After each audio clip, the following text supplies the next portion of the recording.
તમે જેને પોતાના માનતા એને લાડ પ્રેમ કરતા અને ખૂબ હાચવતા ને આજ બધાએ હાથ છોડી દીધા ને તો હવે એક તમારી માતાનું કોડું ઝાલી લેજો, આંગળી ઝાલી લેજો. તમારી માતા જગતે ભલે દગો કર્યો, જગતે તમારા દુઃખની કિંમત નહીં કરી, પણ તમારી માતા જોડે કદાચ છે ને એક પ્રાર્થના કરી કહેજો કે માં હું તારો દીકરો, માં હવે તું મને સ્વીકાર કરી લે, હવે હું આ સંસારથી થાકી ગયો.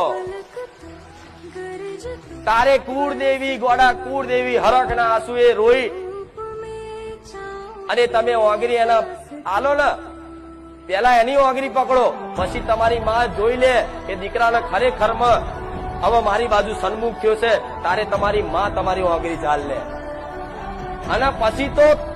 શું કહું, એની તો હવે વર્ણન કરવું મુશ્કેલ છે કે માતા પરી તો શું આનંદ શું કરે, એનું તો આ શબ્દો ઓછા પડે, આ શબ્દો નહીં, આ ભાષાઓ ઓછી પડે.